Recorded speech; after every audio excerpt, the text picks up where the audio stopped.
Hello dear students, मैं आपका mentor Sumit Samnikar pyramid maths academy से।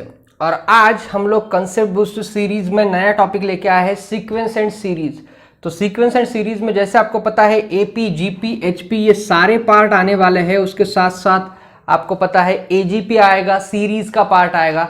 तो काफ़ी इंटरेस्टिंग ये वीडियोस हम आपके लिए लेके आए हैं। एक एक करके हम लोग आगे जाने वाले हैं। आज हम लोग देखेंगे सीक्वेंस क्या होता है और एपी का बेसिक पार्ट क्या होता है। तो सबसे पहले सीक्वेंस क्या होता है? तो सीक्वेंस होता है collection of numbers arranged in some specific order. एक कलेक्शन ऑफ नंबर होता है, स्पेसिफिक ऑर्डर से अगर उसको अरेंज किया या फिर वो सक्सेशन में आ गए तो उसे हम सीक्वेंस कहते हैं यूजुअली। और उसमें जो टर्म्स आते हैं उस टर्म्स को हम यूजुअली टी से डिनोट करते हैं या फिर कभी कभी हम लोग ए से भी उसको डिनोट करते हैं, जैसे हम एपी में करने वाले हैं। सो टी से यूजुअली डिनोट किया जाता है। तो अब एपी क्या होता है? एपी का मतलब है अरिथमेटिक प्रोग्रेशन। ये आप लोगों ने स्कूल में भी पढ़ा है इसके पहले, लेकिन यहाँ पे वो चीज तो हम पढ़ने ही वाले हैं एपी के बारे में। उसके साथ साथ कुछ और चीजें हम लोग पढ़ने वाले हैं, तो ये चीज आपको पता होनी चाहिए। So this is arithmetic progression. तो अरिथमेटिक प्रोग्रेशन होता क्या है सबसे पहले समझ लो। अगर मैंने कुछ सीक्वेंस ऑफ नंबर्स लिए तो उसमें for example 3, 7, 11, 15, 19 dot dot dot dot. तो यहां पे 7 माइनस 3 मुझे 4 मिल रहा है, 11 माइनस 7 मुझे 4 मिल रहा है, 15 माइनस 4 मुझे 4 मिल रहा है, 19 माइनस 15 मुझे 4 मिल रहा है। तो यहां पे next term minus previous term मुझे एक कॉमन डिफरेंस मिल रहा है, कांस्टेंट टर्म मिल रही है 4।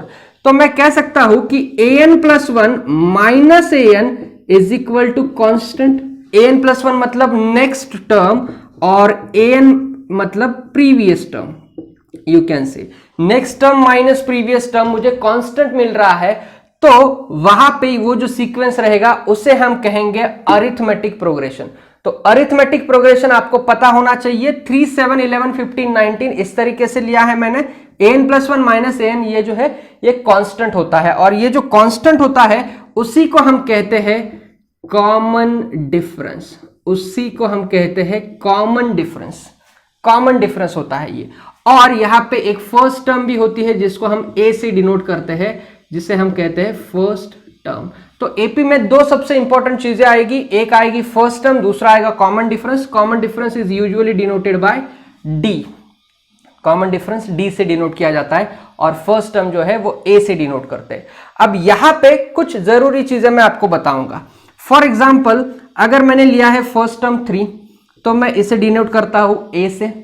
उसके बाद दूसरा टर्म लिया है मैंने 7, तो क्या मैं इसको ऐसे लिख सकता हूं a प्लस डी, क्योंकि d की वैल्यू यहां पे 4 है, d इक्वल टू 4 है, तो a प्लस डी लिख सकते हैं। और a की वैल्यू 3 है, तो 3 प्लस 4 7 हो गया।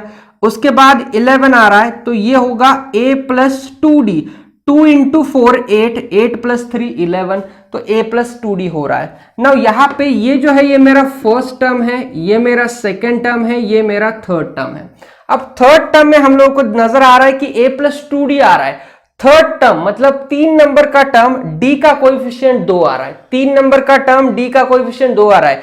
2 नंबर का टर्म d का कोएफिशिएंट 1 आ रहा है। मतलब जो टर्म का नंबर होगा उससे d का कोएफिशिएंट 1 से कम होगा। तो इस लॉजिक के हिसाब से हम लोग एक फॉर्मूला बता सकते हैं जिसे हम कहते हैं nth टर्म का फॉर्मूला an। सो an का फॉर्मूला होगा a plus n minus 1 into D. मतलब nth टर्म है तो इससे 1 से कम मतलब n माइनस 1 जो कि d का कोएफिशिएंट होने वाला है। सो a plus n minus 1 into D is your formula for general term, और जिसे हम nth टर्म भी कहते हैं। तो इस फॉर्मूला से आप क्विकली कोई भी टर्म आपको पूछे गए सीक्वेंस में तो आप उसको फाइंड आउट कर सकते हो। So this is regarding nth term of AP.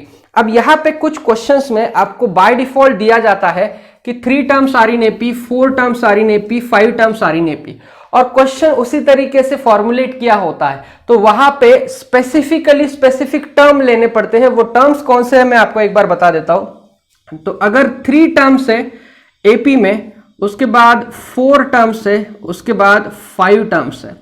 3 terms अगर पूछे गए हमको तो यूजुअली हम लोग लेते हैं a माइनस डी, ए और a प्लस डी। यहां पे हम लोग लेते हैं a minus 3d, a minus D, a plus D और a प्लस 3d। उसके बाद यहां पे हम लोग लेते हैं a minus 2d, a minus D, a plus D और a plus 2d।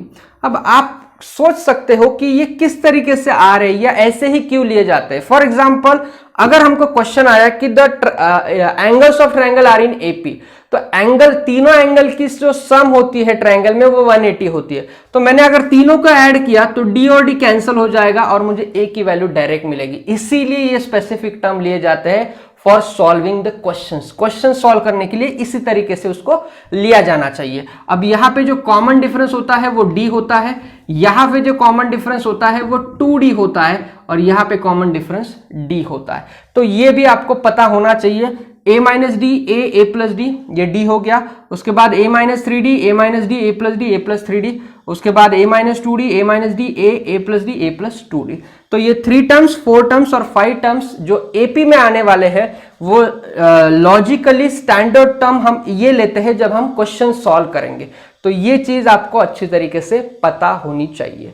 So this is from AP, that is arithmetic progression का फर्स्ट पार्ट हमने आज देखा, जिसमें जनरल टर्म और 3, 4, 5 टर्म्स किस तरीके से आते हैं वो मैंने आपको बताया। अगले वीडियो में हम लोग देखने वाले हैं sum to n terms of a GP और कुछ अलग रिगार्डिंग इसके जो पार्ट है अरिथमेटिक मीन वगैरह, तो वो वाला पार्ट भी हम अगले वाले वीडियो में देखने वाले हैं। तो अगर आपने हमारा चैनल अभी तक सब्सक्राइब नहीं किया है तो काइंडली उसको सब्सक्राइब कीजिए और बेल आइकॉन को प्रेस कीजिए ताकि आपको अगले नोटिफिकेशन मिल जाए। Thank you very much.